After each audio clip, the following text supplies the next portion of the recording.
Global Discovery academy દ્વારા રાષ્ટ્રીય શૈક્ષણિક વિસ્તરણ અને ઇનોવેશન પહેલની જાહેરાત કરવામાં આવી છે. ગ્લોબલ ડિસ્કવરી એકેડેમી દ્વારા રાષ્ટ્રીય શૈક્ષણિક વિસ્તરણ અને ઇનોવેશન ક્ષેત્રે એક મોટી પહેલની જાહેરાત કરવામાં આવી છે. વડોદરાથી શરૂ થયેલી આ શૈક્ષણિક સફર હવે માત્ર એક સ્કૂલ ચેઇન પૂરતી મર્યાદિત ન રહેતા દેશના 11 રાજ્યોમાં ફેલાયેલી એક જીવંત રાષ્ટ્રીય શૈક્ષણિક ચળવળમાં પરિવર્તિત થઈ ચૂકી છે. આ નૂતન પ્રકલ્પ નવી રાષ્ટ્રીય શિક્ષણ નીતિના સિદ્ધાંતો સાથે સીધો સંકળાયેલો છે. સંસ્થાના મેનેજિંગ ડિરેક્ટર પંકજ બિન્દ્રાએ જણાવ્યું હતું કે આજના ભારતની માત્ર વધુ શાળાઓની જ નહીં પરંતુ વધુ બહેતર સ્કૂલો, કાર્યક્ષમ શિક્ષકો અને મજબૂત શૈક્ષણિક સિસ્ટમની જરૂર છે.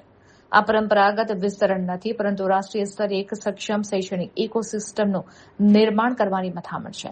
ગ્લોબલ ડિસ્કવરી સ્કૂલનું આ સમગ્ર કેમ્પસ ભવિષ્યના શિક્ષણ માટે ઇનોવેશન, રિસર્ચ ડેવલપમેન્ટ અને ઇન્સ્ટિટ્યુશનલ લર્નિંગ સેન્ટર તરીકે મહત્વપૂર્ણ ભૂમિકા ભજવી રહ્યું છે. આ પરિસરમાંથી Global Discovery Academy Private Limited સક્રિય રીતે કાર્યરત છે અને તેની શૈક્ષણિક પ્રવૃત્તિઓ અવિરત વેગથી ચાલી રહી છે. તમામ સ્ટેક હોલ્ડર્સની ચિંતાઓ અને અપેક્ષાઓને આવકારીને સંસ્થા ભવિષ્યલક્ષી ઉર્જા સાથે ભારતની સૌથી અર્થપૂર્ણ એજ્યુકેશનલ ઇકોસિસ્ટમ ઊભી કરવા તરફ આગળ વધી રહી છે. संस्थाना आ राष्ट्रीय प्लेटफॉर्म ने देशभरમાંથી अद्भुत प्रतिसाद સાંભળ્યો છે. रहेगा, एक बोलेगा अरे ये तो लेस और लेसी का मामला है, दूसरा बोलेगा 3 लोग एक काम करने निकले थे, ऑब्लिगेशन ऑनर करो, ब्रीचेस नहीं चलेगी, हमको ब्रीचेस ठीक करने पड़ते हैं, हमारा टाइम और पैसा और हम अपने मिशन से डिस्ट्रैक्ट होते हैं, हमारा नुकसान होता है. तो ये जो सिंप्लीफाई करने की कोशिश की जा रही है ये इतना सिंपल मामला नहीं है. तभी तो जुडिशरी इतनी अलर्ट है. That is why they are trying to understand and read. ये 2010 से 2012 का सपना अब Global Discovery Academy pan India, मैं आज उनको रिप्रेजेंट कर रहा हूं यहां पर.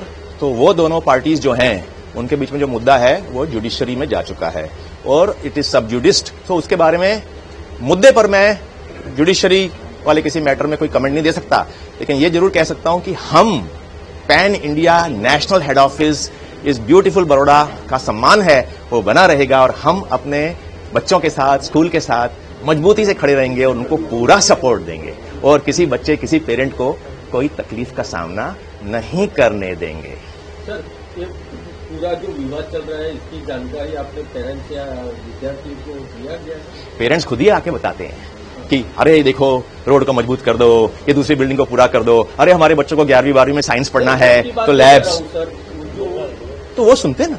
तो सारी बात जब डिस्कशन होता है, ये अकेला स्कूल है गुजरात में जो हर महीने पेरेंट्स टीचर्स मीटिंग करता है. इसके अंदर बड़ी ओपननेस का माहौल, क्योंकि ये लंबी रेस में हमें बहुत दूर तक जाना है, उसका फाउंडेशन एथिक्स पे होता है.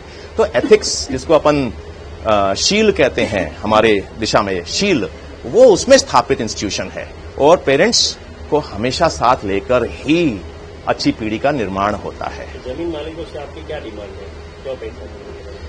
जमीन मालिक जो है 2010 और 2012 के ट्राइपार्टाइट एग्रीमेंट के अंतर साथ में आए हैं और जो